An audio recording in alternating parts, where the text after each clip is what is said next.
여러분들 명절 잘 보내셨지요?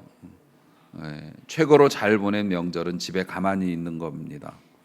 여러분들이 집에서 평안을 누리셨을 거라고 생각을 합니다. 지금 우리가 겪고 있는 이 코로나 사태가 이제 2월 달이니까 1년 딱 됐네요. 작년 2월부터 그랬으니까 1년을 딱 이렇게 지냈는데 진짜 말도 안 되는 1년을 보냈습니다. 특히 자영업 하시는 분들이 뭐 폐업하신 분들도 많고 또 지금도 뭐 정말로 폐업을 하기 싫어서가 아니라 폐업을 또 불가능한 경우가 있습니다. 폐업할 수도 없어서 이걸 붙들고 있는 경우도 있고 뭐 말도 안 되죠. 이런 상황들, 그리고 옛날 저도 어렸을 적에 초등학교나 뭐 그럴 때 만화 보면 미래에는 모든 사람들이 방독면을 쓰고 돌아다닌다고 그랬는데 지금 이제 그런 거 하고 있고요. 아마 지금 우리가 이런 환란 속에 있어서 모르지만은 이 시대가 지나고 나서 다른 세대는 제1차 세계대전, 2차 세계대전만큼 아마 이 코로나로 인한 팬데믹 이 현상이 그렇게 엄청난 일이었다는 것을 아마 역사가 기록을 할 건데, 그 속에서 지금 우리는 막 하루하루 정부의 발표에 귀를 기울여 가면서 막 엎어졌다 뒤집어졌다 이렇게 살고 있기 때문에 잘 모르지만 역사에 기록될 만한 엄청난 시대의 한가운데 우리가 있는 것은 사실입니다. 특히 우리나라의 경우로 한정지어 말하자면 우리나라는 열심히 하고 있음에도 불구하고 여전히 이제 힘겨운 싸움을 하고 있고요. 그런데 우리나라가 이 코로나 이 병균을 잡지 못하는 주요한 원인 중에 하나로 교회가 지목이 돼서 아주 목회자로서 당혹스럽기 그지 없습니다. 저는 뭐 세상을 심판하시는 하나님의 손길도 있지만 교회를 심판하시는 하나님의 손길도 있다고 봐요. 우리 교회가 지난 날들 동안 해왔던 잘못된 관행과 또 아니란 생각들, 그리고 교회의 성장이 곧 하나님의 뜻이라고 하는 그러한 저는 잘못된 생각이라고 생각합니다. 어떻게든 성장하면 하나님이 영광 받으실 거라고, 아니요. 바르게 하나님의 뜻에 따라서 가는 것이 더 중요하겠죠. 그런데 그런 것들에 매달려서 교회가 부패되어져 가거나 분명히 옳지 않은 일인데 관습이나 이런 것이라고 말하면서 그냥 행해왔던 모든 것들에 대해서 하나님이 심판을 하고 계신다고 생각합니다. 그래서 많은 사람들이 교회를 뭐 비판하고 또 교회에 대해서 안 좋은 시선을 가져서 목회자들이 그런 걱정도 해요. 성도님들이 교회를 다 떠나시면 어떡하나? 또 1년 가까이 예배를 이렇게 직접 대면을 못하고 교회를 나오지 못하고 예배를 드리는데 교회가 뭐 잘못되면 어떡하나? 그런데 사실 그런 것 가지고서 뭐 신앙생활을 안 하고 뭐 교회를 떠나고 뭐 이런 정도라면 사실 그건 믿음이라고 말하기는 어렵죠. 믿음이라는 건 우리의 생명을 걸고 하는 건데 사실 저는 그런 걱정은 안 합니다. 하나님께서 심어놓으신 구원의 확신과 그 믿음의 은사들은 우리가 아무리 연약해도 그건 강력하기 때문에 그렇게 뭐 아무리 세상이 뭐라고 그런다고 그래서 휙휙 교회를 떠나고 그러진 않죠. 그런데 우리는 믿음이 있으니까 그렇지만 믿음이라는 게 원래 곡식하고 비슷합니다. 어렸을 적엔 연약해요. 이게 문제예요. 믿음이 연약한 사람들, 아직 우리처럼 온전히 성장하지 못한 사람들이 이런 풍파를 맞으면 넘어가기가 쉽죠. 그래서 그게 굉장히 많이 걱정이 됩니다. 그래서 우리의 다음 세대가 신앙생활에 들어오는 것이 큰 지장을 지금 받고 있다는 것은 부인할 수 없는 사실입니다. 이렇게 여러 가지로 많이 힘들고 어려운 시절을 살아가면서 오늘도 또 한 번의 예배를 하나님 앞에 이렇게 드리게 되었는데, 이 예배를 통해서도 우리 하나님께서 우리에게 주실 것이 있으시니까 여러분들이 은혜를 풍성하게 받고, 그리고 주변의 환경과 세상에 굴하지 않는 믿음으로 다시 한번 일어서는 은혜가 있기를 주의 이름으로 축복합니다. 이 다윗이라는 사람은 너무나 유명한 사람이라서 예수님 다음으로 성경에 많이 나오는 사람입니다. 그의 삶과 그의 말 한마디 한마디를 세세하게 다 기록을 했어요.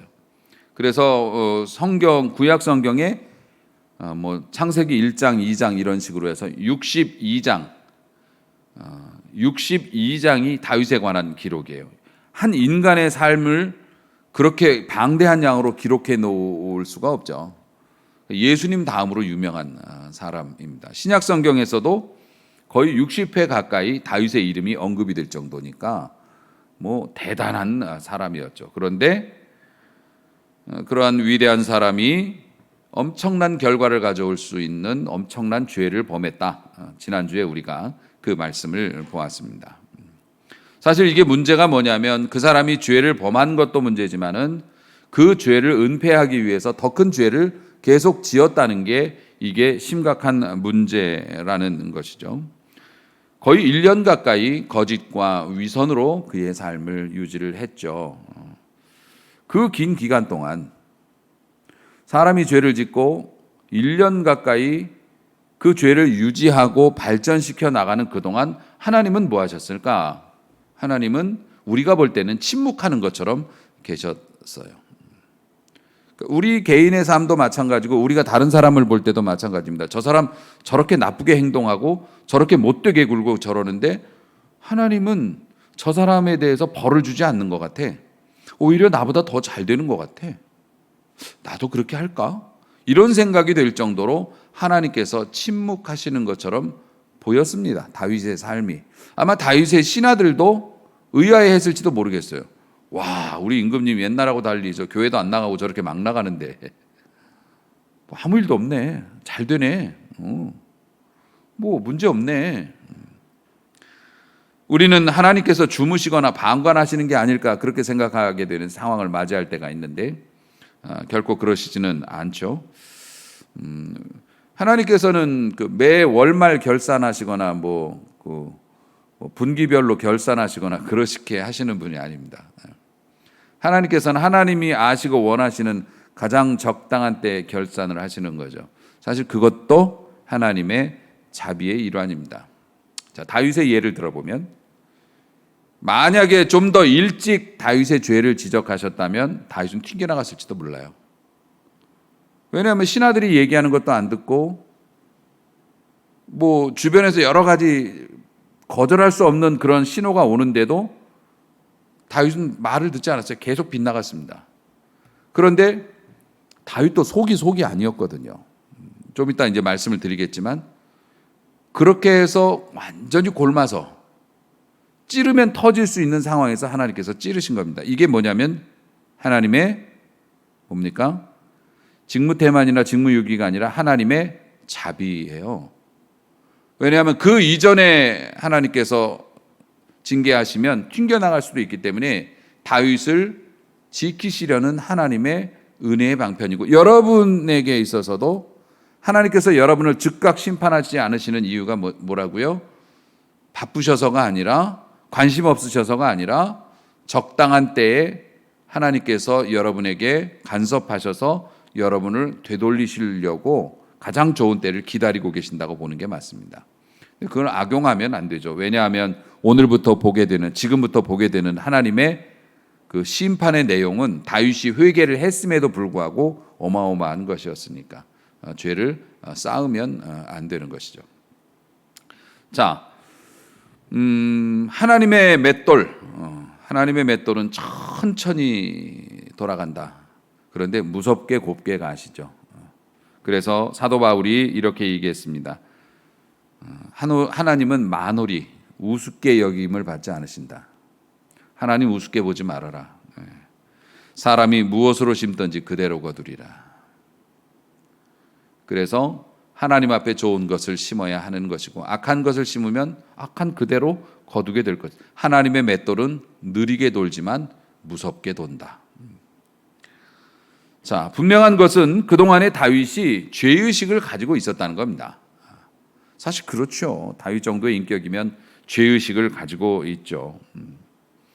그 시편 32편 3절 4절을 보면은 지금 이 내용이 성경학자들의 분석에 의하면 다윗이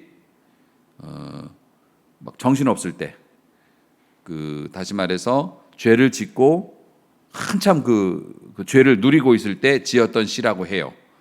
읽어보면 이렇게 되어 있습니다. 내가 입을 열지 아니할 때 종일 신음함으로 내 뼈가 쇠하였도다. 뼈가 마르는 고통을 느꼈대요. 내가 하나님 앞에 이거를 토하지를 못해가지고 죄를 누리고 있는데도 내 뼈가 마르는 것 같은 심적인 고통을 느꼈다.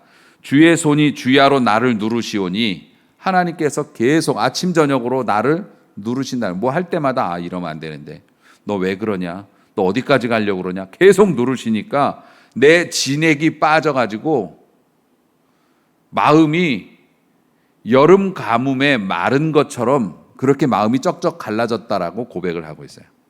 다윗도 마음이 편한 건 아니죠. 우리도 죄 짓고 마음 편하면 그게 지옥 갈 사람이죠. 죄는 지어도 마음은 편하지 않죠. 죄는 우리의 삶도 그렇게 만듭니다. 그래서 죄가 우리에게 주는 제일 먼저 주는 피해가 바로 그거예요. 마음의 고통이죠. 두려움도 있고 분명히 이거 대가가 있다고 했는데 이거 어떡하나. 내가 이렇게 하면 더 큰 벌을 받을 텐데 이러면서도 멈추지 못하는 연약함이 있지만 어쨌든 죄가 나중에 뭐 이게 문제가 돼가지고서 우리에게 주는 고통도 있지만 제일 먼저 죄가 우리에게 주는 게 주의 손이 주야로 나를 누르시오니 이거죠. 다윗이 그런 고통을 겪었습니다. 결국 그렇게 이제 죄 중에서 빠져나오지 못하고 죄를 진행시키고 죄 가운데 살게 되면 우리의 마음에 어떤 현상으로 이제 주의 손이 주야로 나를 누르면 어떤 현상으로 나타나느냐? 모든 게 공허해요. 별로 중요한 게 없어져요. 지키고 싶은 것도 별로 없어. 그냥 되는 대로 흘러가자 이렇게 되는 겁니다. 무의미하고 기쁨이 없고 힘이 없어요. 그런데 문제는 이것들이 계속 나를 누르면서 어디 사라지질 않아. 예배를 드려도 말씀을 보아도 사라지질 않아. 여러분 예배를 드리시면서 은혜 받았다는 게 뭔지 아십니까? 은혜 받았다고 얘기하는 거는 우리가 우리를 누르고 있던, 우리를 찌르고 있던, 우리에게 고통을 주던, 평소에는 몰랐는데 가시 박힌 게 그렇듯이 그 부분이 스치면 아야 이렇게 되는 것처럼 잊을만 하면 오는 이게 뽑혀 나갔을 때 우리가 그런 느낌을 받을 때 우리가 은혜 받았다고 느껴요. 그런데 죄가 우리를 누르고 있으면 아무리 예배를 드려도 아무리 기도를 하고 말씀을 보고 누구의 위로와 권면을 받아도 시원하지 않은 거예요. 이게 죄가 우리에게 머물러 있을 때 주는 폐해라고 하는 것이죠. 다윗이 그것을 느꼈어요. 다윗이 이렇게 얘기합니다. 내 안에 정직한 영을 새롭게 하소서. 그 사람이 죄 중에 있을 때 그랬어요. 내 안에 정직한 영을 새롭게 하소서. 내 마음에 힘을 주셔서 내가 옛날처럼 하나님 앞에 경건생활 깔끔하게 하던 시절로 돌아가고 싶습니다 라는 고백을 하고 있었어요. 그렇게 오랫동안 평안과 안정이 없었던 것이죠. 그러다가 때가 되었습니다. 나단이라고 하는, 다윗과는 친구처럼 지냈던 나단이라고 하는 선지자가 잘 계시지요? 하면서 신방을 왔습니다. 근데 그 12장 1절, 오늘 본문이 이제 12장 7절서부터 보는 건데 12장 1절에 보면 나단이 올래서 온 게 아니라 하나님께서 보내셨어요. 하나님께서 나단에게 때가 됐다. 이제 골문 만큼 골맞고 그렇게 됐으니 가서 찔러라. 이제 이렇게 해서 나단을 보내신 거죠. 하나님께서 역사하시기 시작을 하셨어요. 그러니까 이게 우리가 지혜가 필요한 것이 우리 형제 자매가 죄 가운데 있을 때도 지혜가 필요한 것이 타이밍이라는 게 굉장히 중요합니다. 그래서 그 어설프게 자기의 어떤 막 그 마음으로 어설프게 잘못했다가는 이게 더 큰 문제가 발생할 수도 있어요. 그러니까 하나님께 깊이 기도하고 하나님께서 주신 그 타이밍에 가서 두려움 없이 그렇게 행하면 하나님께서 다윗처럼 회복의 은혜를 주실 수도 있는데 어쨌든 다윗에게 때가 되니 하나님께서 나단 선지자를 보내셨고 나단을 만납니다. 12장 1절에서 3절까지의 내용이 나단이 하는 이야기예요. 그 이야기를 한번 우리가 살펴봐요. 임금님, 요즘에 인터넷에 떠도는 아주 해괴한 얘기가 있습니다. 인터넷은 그때 없었어요. 그냥 제가 여러분들 듣기 편하라고 하는 말씀이에요. 아니, 세상에 어떤 한 과부가 살고 있었는데요. 두 사람이 살고 있었는데요. 과부가 아니라 한 사람은 엄청난 부자고 한 사람은 굉장히 가난한 사람이었답니다. 그런데 이 엄청난 부자하고 가난한 사람이 옆집에 살았는데 부자는 양도 많고 소도 많고 가축이 막 득실득실하고, 이 가난한 사람의 집에는 아무것도 없는데 작은 암양의 새끼, 양도 작고 새끼도 작고 보잘것없는 거 새끼 양 한 마리 있었답니다. 그래서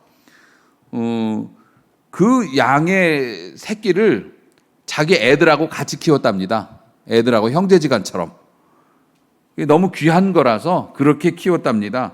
같이 자식들이 먹는 거 먹여주고 같은 그릇으로 밥을 먹였고 그의 품에 누워서 딸처럼 그렇게 잘 때도 품에 안고 잘 정도로 양 한 마리 있는 거 그 가축 애지중지했답니다. 그런데 그 옆집에 사는 부자네 집에 손님이 하나 왔는데, 손님이 오면 대접을 해가지고서 짐승을 잡아 바쳐야 되는데 이놈의 인간이 자기 집에 그렇게 득실득실한 양과 소는 잡아주지 않고 그 가난한 사람이 자식처럼 같은 그릇에 먹이고 잘 때 품고 자고 이렇게 자식처럼 길렀던 그 양 한 마리를, 어린 거 하나를 잡아다 가지고 그 사람을 대접을 했답니다. 이거 어떻게 하면 좋을까요? 이거 그냥 있으면 안 되지 않습니까? 낚였어. 다윗이 몰입했어요. 다윗이 그 얘기를 듣고 몰입했어. 다윗이 듣고 나서 성질이 나가지고서 그런 놈이 있으면 당장 잡아다 쳐 죽여야지, 그러면서 자기가 받아야 할 벌을 자기가 얘기를 하고 있어요. 뭐라고 얘기를 합니까? 5절 말씀 보니 다윗이 노하여서 나단에게 말합니다. 여호와의 살아계심을 두고 맹세하는데 이 일을 행할 사람은 마땅히 죽을 자라. 이건 잡아 죽여야 돼. 그리고 나서 그가 불쌍히 여기지 아니하고 이런 일을 행하였으니 그 양의 새끼를 4배나 갚아주어야 하리라. 잡아서 손해배상 4배로 물리게 하고 그런 일을 저지른 놈은 죽여. 그렇게 해야 돼. 누구요? 그 사람이 바로 당신이요. 나단이 그렇게 얘기를 했습니다. 아마 나단이 한 방에 모든 것을 정리해 버렸고요. 다윗은 아마 그 말을 하고 나서 입이 쩍 벌어진 채 나단의 얘기를 듣고 아마 입을 벌리고 있었을 거예요. 대충격이죠. 나단이 하는 얘기가 너무 생생해가지고 몰입해가지고 설교를 잘하셨나 봐요. 몰입해가지고 듣다가 말도 안 돼. 어떻게 그런 일이 있을 수 있어? 나단은 얘기한 거예요. 네가 그런 일 했잖아. 네가 그 사람이야.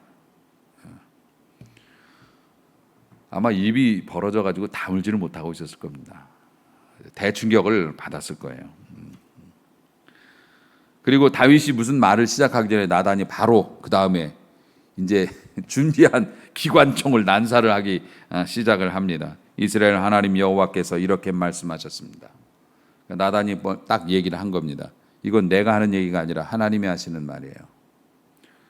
저도 설교할 때 우리 하나님께서 이렇게 말씀하십니다, 이렇게 얘기하죠. 그렇듯이 이건 개인적인 이야기가 아니라 하나님께서 당신에게 공적으로 하시는 말입니다. 그러면서 이제부터 그가 하는 말은 하나님의 음성이 되는 거죠. 7절에서 11절까지 내용 우리가 이제 읽은 본문 중에 있는데요. 참 기가 막힌 내용입니다. 7절에서부터 11절까지의 내용을 보면 이스라엘 하나님 여호와께서 이렇게 말씀하셨습니다. 내가 너를 이스라엘 왕으로 기름 붓기 위해서 너를 사울의 손에서 구원했다. 그러니까 사울의 손에서 죽을 뻔한 일이 많았는데 기적적으로 살아났던 이유가 뭐냐면 이스라엘 왕 노릇하라고 사명 감당시키려고 하나님이 살려주셨다. 아멘.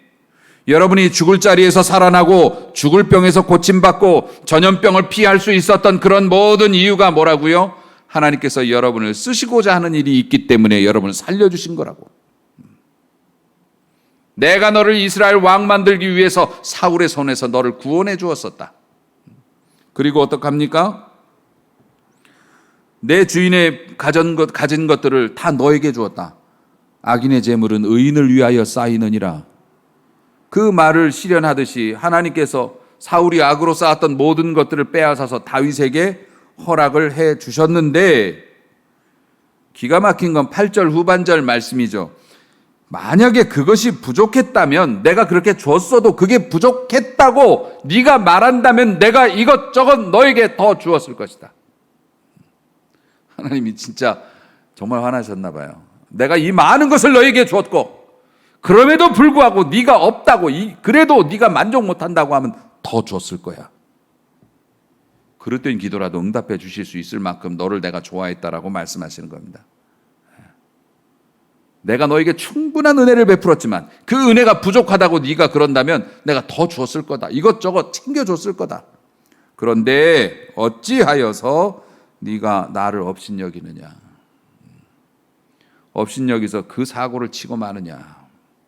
하나님께서 속상하셨던 이유가 뭡니까? 너 왜 나를 업신여기니? 내가 너에게 어떻게 했는데? 이렇게 말씀하신 겁니다. 네가 햇사람 우리야를 쳤다라고 말씀하세요. 네가 죽였다 그래요. 원래 다윗이 죽인 건 아니죠. 다윗이 나고시키라고만 말했지. 그를 죽인 것은 이방 사람들이었죠. 암몬 사람들이 그를 죽였는데 전쟁터에서 싸우다가 죽은 거예요. 그런데 그 사람이 싸우다가 죽을 수밖에 없는 상황으로 적진 깊숙한 곳으로 들어갔다가 이 사람만 빼고 다 후퇴를 했거든요. 그런데 하나님께서는 뭐라고 말씀하십니까? 네가 죽였다라고 말하고, 당연한 거 아닙니까? 네가 죽였다라고 말하고 있어요.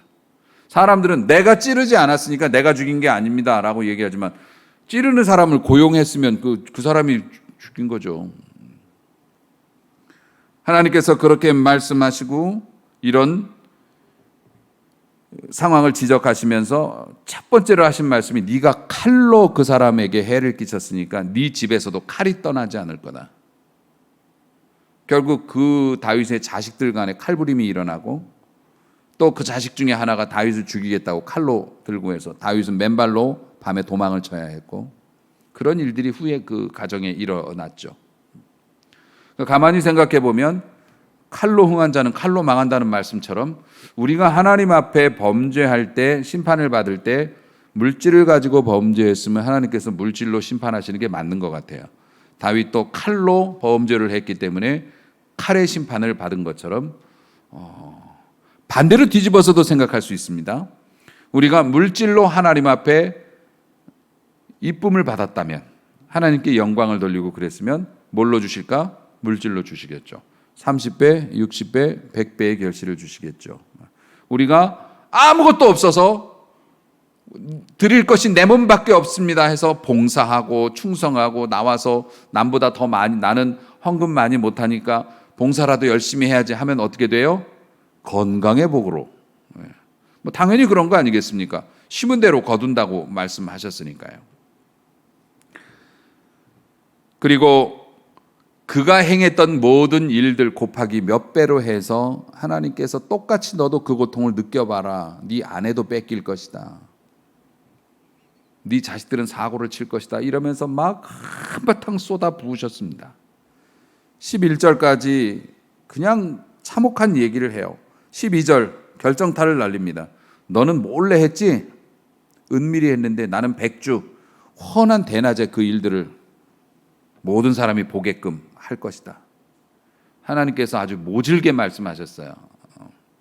그런데 그렇게 죄 가운데서 하나님을 멸시한 자에 대해서 하나님께서 막 폭풍처럼 받을 저주를 막 쏟아내시는데, 이 가정사에서 슬픔을 겪을 거라는 이 아픈 예언, 얼마나 이 고통스러운 말입니까?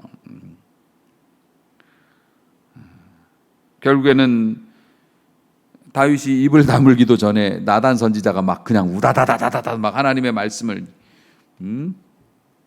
네가 인간이냐 이거죠. 네가 사람 구실도 못할 때 내가 데려다가 너를 공부시키고 너를 취직시키고 너를 좋은 기회를 잡을 수 있도록 너에게 해를 끼치는 자를 막아주고, 그래서 오늘날 살 만큼 하게 해줬더니 이따위로 살아?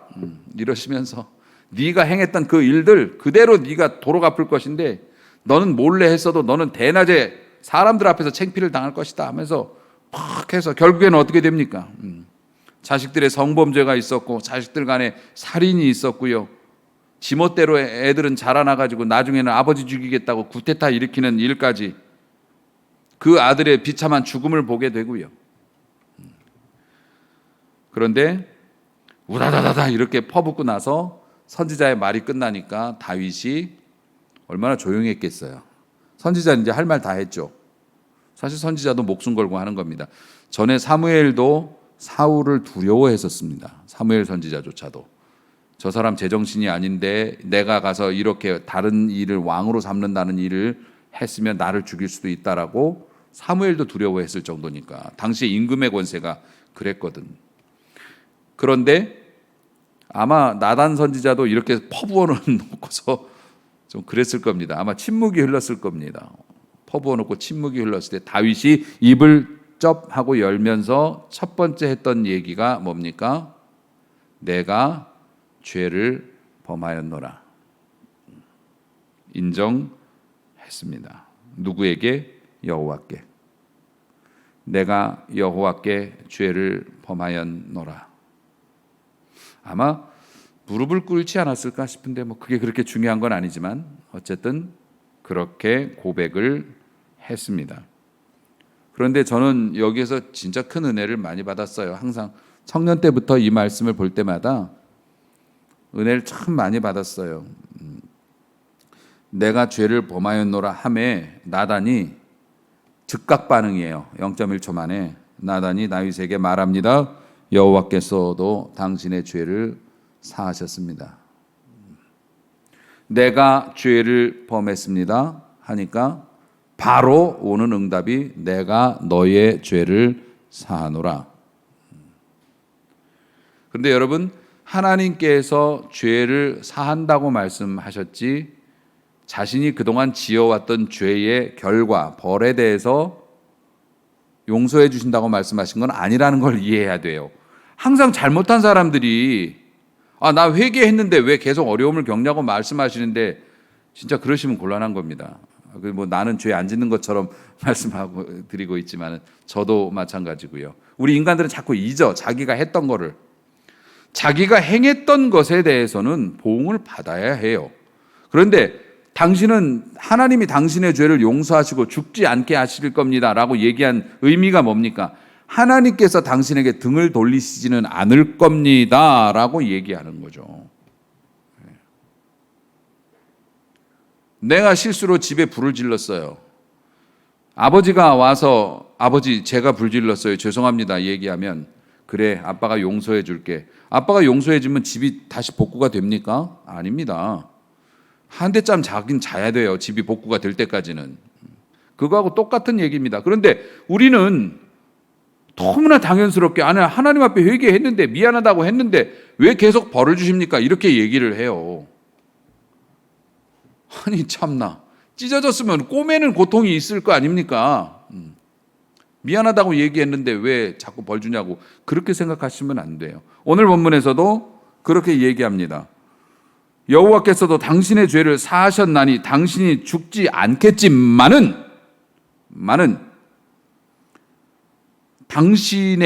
당신과 밧세바 사이에서 태어난 아기는 죽을 겁니다 라고 얘기를 하고 있어요.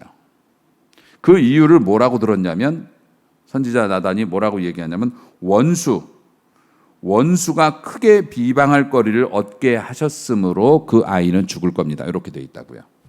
그러니까 이렇게 되는 겁니다. 우리를 참소하는 마귀가 있어요. 그리고 하나님의 공의라는 게 있잖아요. 다시 말해서 다윗이 이만한 죄를 졌어. 공의가 하나님이 가지고 있는 법전이 이놈의 새끼 사형입니다 얘기하는데 하나님께서 안 돼. 제가 죄송하대잖아. 죽일 수 없어. 그러면 공의가 뭐라고 할 겁니까? 혹은 사단이 뭐라고 참소할 겁니까? 참소는 고소한다는 겁니다. 뭐라고 고소해요? 아니 그게 말이 됩니까?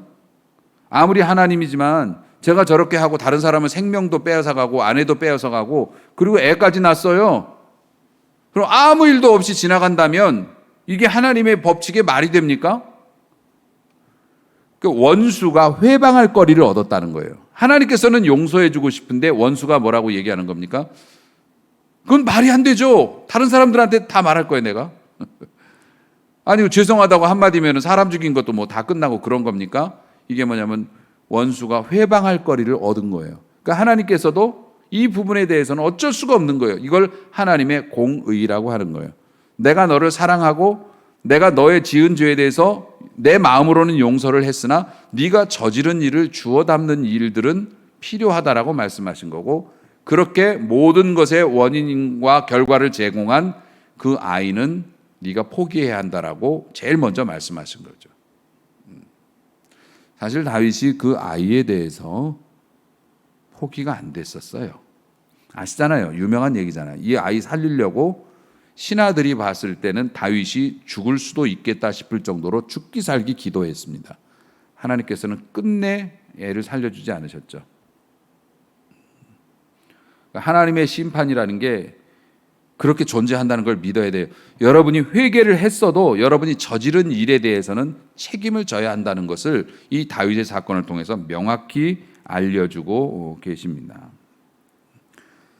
자, 이런 이제 한바탕 난리가 벌어졌어요. 난리가 벌어지고 나서 다윗이 혼자 있었을 거 아닙니까? 그리고 나서 다윗이 시를 쓴 내용이 시편 51편 2편 내용이 51편이 이제 다윗이 나중에 이 모든 일이 다 밝혀지고 나서 그가 고백한 시, 마음의 심경을 적은 건데, 시간상 그 중에 제가 제일 좋아하는 한 절만 읽어드릴게요. 시편 51편 17절, 하나님께서 구하시는 제사는 상한 심령이라.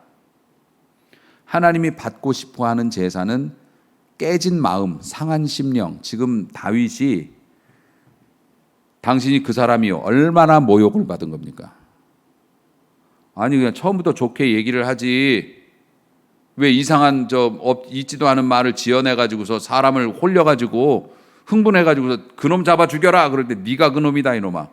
왜 그런 식으로 얘기를 해? 모욕을 느낄 만도 하죠.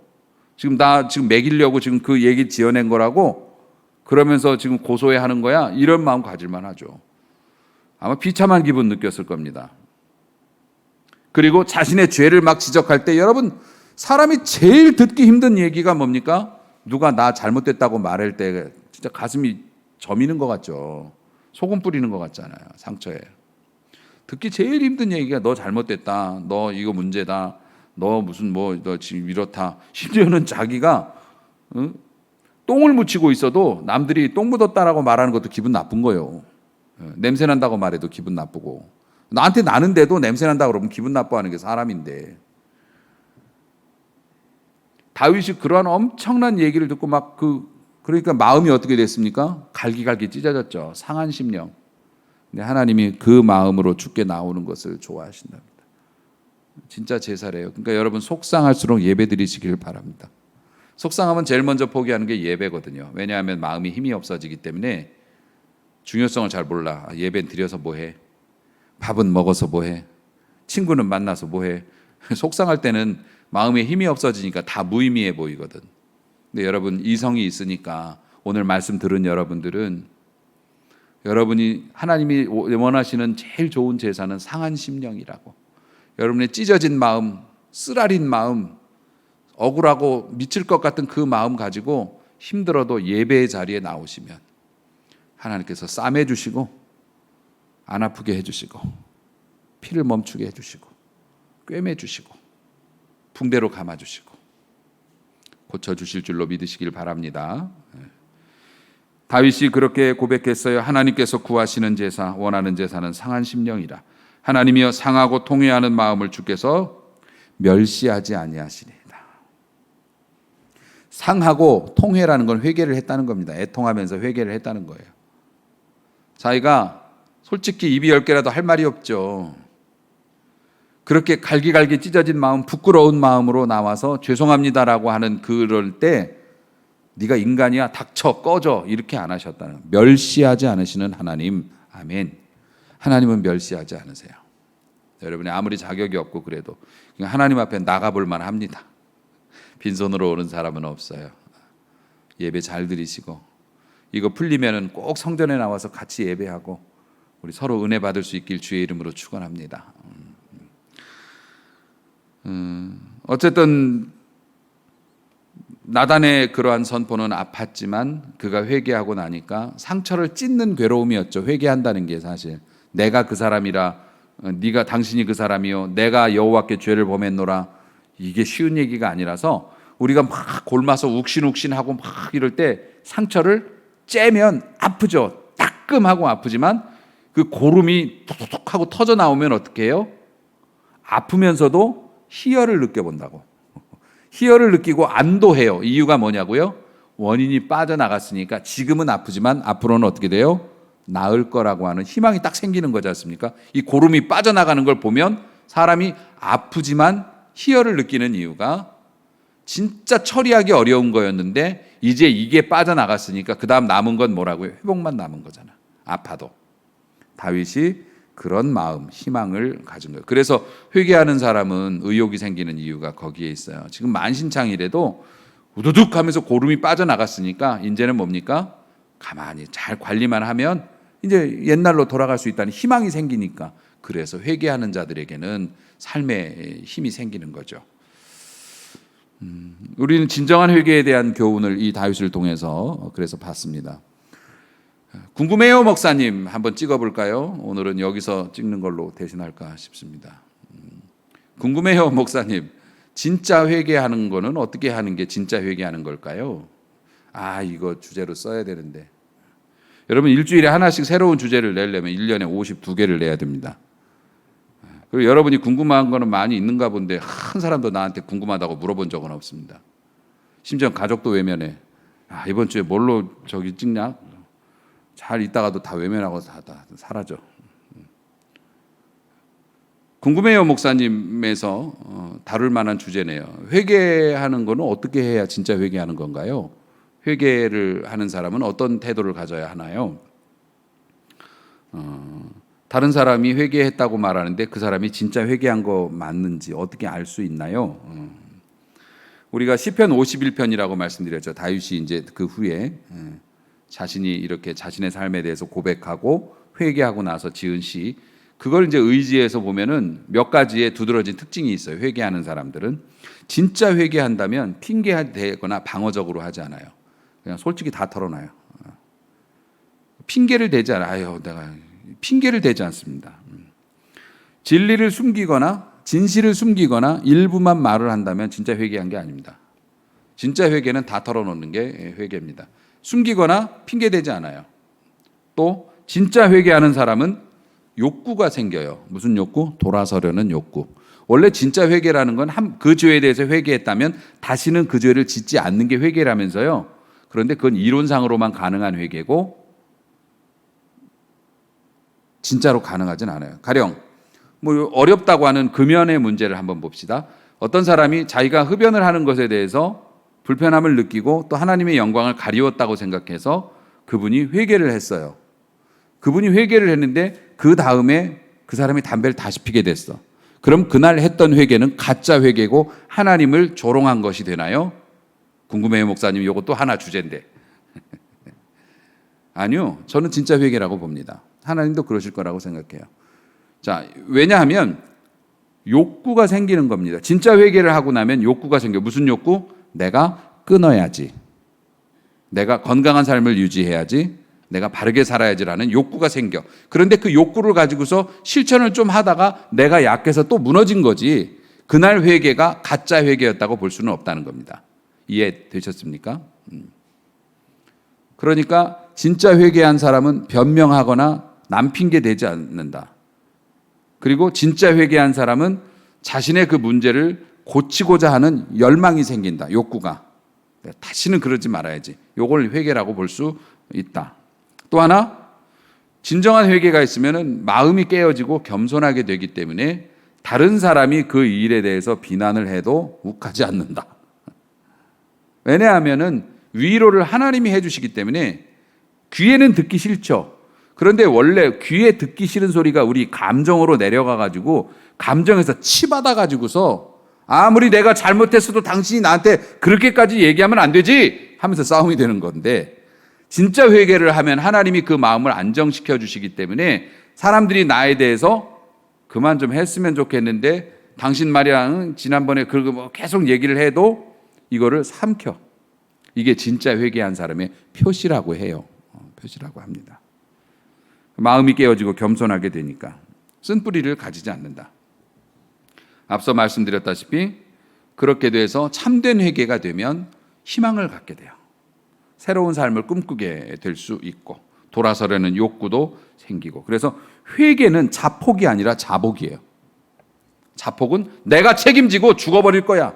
내가 책임지고 그만둘 거야. 내가 책임지고 뭘 책임을 져요. 자폭하지 마시기 바랍니다. 크리스찬은 자폭하는 사람이 아니에요. 자복. 스스로 엎드려서 고백하는 사람이 되어야 해요. 누구 앞에? 하나님 앞에. 고백을 하면 사람이 아무리 하나님이 아무리 뭐라고 해도 그거를 쑥 삼키고 표시내지 않는 그러한 마음의 안정을 우리 하나님이 허락해 주실 줄로 믿으시기 바랍니다. 그래서 다윗의 회개가 그랬다는 겁니다. 다윗이 죄송하다고 말했는데도 네 자식이 죽을 거다 했는데도 다윗이 불만을 표시하지 않았던 이유가 뭐라고요? 그가 진정한 회개를 했기 때문에 그게 가능했다는 겁니다. 근데 앞서 다시 강조합니다. 회개할 때 우리가 회개하면 다윗처럼 그리스도의 피로 말미암아서 우리에게 용서와 사죄의 은총을 주시지만 그 결과를 면제해 주시진 않는다. 이거는 우리가 아프게 받아들여야 할 내용이라고 생각합니다.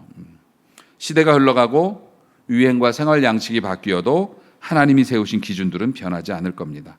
하나님은 예전에도 거룩하셨고 지금도 거룩하시고 앞으로도 거룩하시고 그리고 하나님은 우리에게 너는 나를 닮은 자가 되라 말씀하십니다. 부족하지만 오늘도 잘못된 것은 하나님 앞에 과감하게 회개하고 하나님께서 주시는 결과를 겸허하게 수용하지만 새로운 희망을 꿈꾸면서 우리 하나님 앞에 나쁜 것의 씨앗보다는 좋은 것을 많이 심는 건강한 성도로 희망을 가진 성도로 살아가시길 주의 이름으로 축원합니다. 기도하시겠습니다.